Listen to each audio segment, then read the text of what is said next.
Il ne s'agit pas seulement d'être quelqu'un de brillant et intelligent, il s'agit aussi quand même d'avoir une certaine capacité à encaisser les chocs. Bonjour tout le monde, c'est Boubacar de la chaîne BFT Vidéo, comment allez-vous? Bienvenue dans cette nouvelle vidéo. Aujourd'hui on va essayer de parler de l'affaire Diarisso, cette belle, brillante jeune fille étudiante sénégalaise qui a été portée disparue mais qui a été retrouvée il n'y a pas longtemps. Donc je vais essayer de vous donner selon moi les raisons pour lesquelles elle a fugué. Allez, c'est parti. Donc avant de commencer la vidéo, n'oubliez pas de vous abonner, de liker. Et aussi, je viens de créer un nouveau compte Instagram, donc n'oubliez pas d'aller follow aussi. Alors pour tous ceux qui ne sont pas au courant de l'histoire ou bien ceux qui ne connaissent pas Diarisso, en fait, Diarisso, c'est une jeune fille sénégalaise d'environ 20 ans. Elle a été primée 2 fois meilleure élève du Sénégal. Quand tu la vois, elle a vraiment la tête d'une première de classe, quoi. C'est une fille qui est vraiment brillante. Et j'avoue que je préfère 10 000 fois voir cette belle et brillante jeune fille érigée comme un modèle pour toute une génération de jeunes filles africaines que ces Instagrammeuses et influenceuses que vous connaissez bien, là, qui n'ont qu'un seul fonds de commerce en fait. Donc juste après son bac, Diarisso a été acceptée dans un prestigieux lycée parisien où elle était en 2e année de classe préparatoire. Mais juste après les vacances de Noël, elle avait complètement disparu. Personne n'avait des nouvelles d'elle, sa famille n'arrivait pas à la joindre, même ses amis de l'école, personne n'avait des nouvelles d'elle. Elle a disparu comme ça pendant environ 2-3 semaines et après elle a réapparu. Sa disparition avait beaucoup ému la population sénégalaise. Mais cette histoire s'est plutôt bien terminée. Hein. Finalement, cette fille a été trouvée, elle est saine et sauve. Visiblement, tout va bien. Mais par contre, jusqu'à aujourd'hui, au moment où je fais cette vidéo, personne ne sait vraiment les raisons de sa fugue en fait. Donc, juste une petite précision avant de continuer, elle était dans un lycée français qui s'appelait Louis-le-Grand. C'est l'un des lycées les plus prestigieux de la France. C'est un lycée qui a vu passer des personnalités comme Léopold Sédar Senghor, Voltaire et même Sédhic Villani. On est donc avec monsieur le proviseur ce matin puisque Yves Calvi, vous recevez le proviseur du prestigieux lycée Louis-le-Grand à Paris. On ne recrute pas des élèves sur un profil social, psychologique ou autre, mais en fonction de la qualité de leur dossier. C'est un lycée vraiment très sélectif quoi. Pour rentrer, il faut vraiment faire partie de l'élite, il faut vraiment faire partie des meilleurs étudiants, des meilleurs quoi. Entrer dans ce lycée, c'est vraiment un privilège. Elle était en 2e année de classe préparatoire scientifique, mais je pense qu'il y a beaucoup de gens qui connaissent pas vraiment cette filière particulière qui est propre au système éducatif français. Je vais vous expliquer un peu. Vous savez, dans le système éducatif français, quand tu obtiens ton bac, tu as soit le choix de te diriger vers un BTS, soit de te diriger vers une UIT, soit de te diriger vers une école spécialisée, soit d'aller aussi à l'université.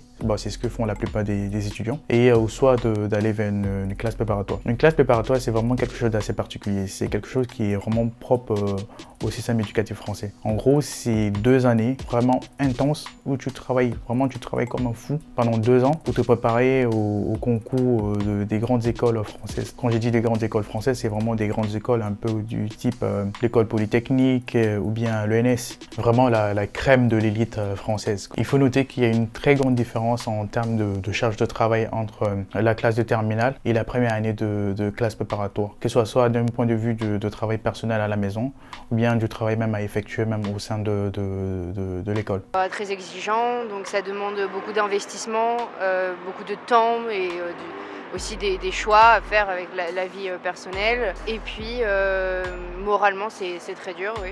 Des mauvaises notes, ce genre de choses. Faire une classe préparatoire, ça demande d'avoir une certaine capacité d'adaptation, ça demande de savoir gérer le stress et de travailler vite et efficacement, de savoir gérer la pression. Et en plus de tout cela, il y a aussi ce climat un peu anxiogène qui est généré par tous les étudiants entre eux. Il y a toujours une certaine concurrence et tout le monde veut être le meilleur, tout le monde veut... Parce qu'en fait, on vous forme pour passer des concours. Et les concours, généralement, les places sont limitées.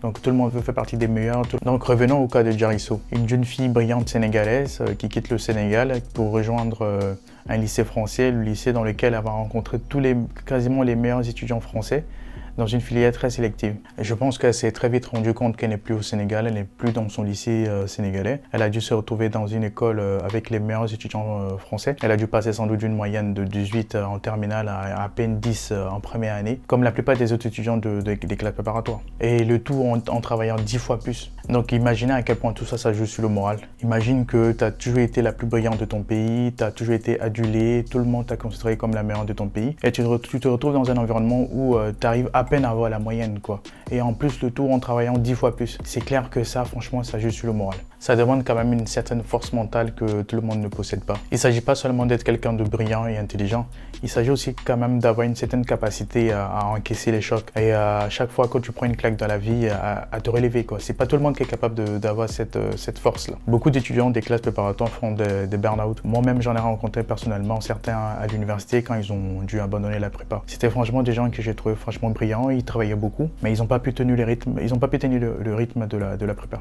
Donc selon moi, c'est ce qui est arrivé à Jariso. Elle a dû faire un burn-out. Et selon moi, ce burn-out-là a été causé par le fait qu'elle est passée d'une moyenne de 18 à une moyenne d'à peine 10. Je pense que ça, au moins, elle s'attendait plus ou moins parce que la plupart des étudiants en prépa, je pense qu'ils sont tous passés par là, quoi. 2, je pense que c'est la pression et la charge de travail qu'ils subissent en classe préparatoire. Parce que comme je vous l'avais dit tout à l'heure, la classe préparatoire, c'est une classe qui demande vraiment beaucoup de sacrifices, beaucoup de travail et c'est pas tout le monde qui a la capacité de tenir un tel rythme en fait. Et 3, je dirais que c'est la charge mentale qu'elle en particulier a subie à cause de son statut qu'elle a dans son pays, le Sénégal. C'est-à-dire toute cette surmédiatisation qu'elle a fait l'objet pendant des années et des années. Elle a été érigée comme l'incarnation de l'excellence. Elle est considérée comme un modèle pour la plupart des jeunes filles de sa génération. Visiblement, c'est un poids qui est beaucoup trop lourd pour elle à supporter. Donc je sais que parmi vous, il y a beaucoup qui vont se dire, mais Jariso, c'est pas la première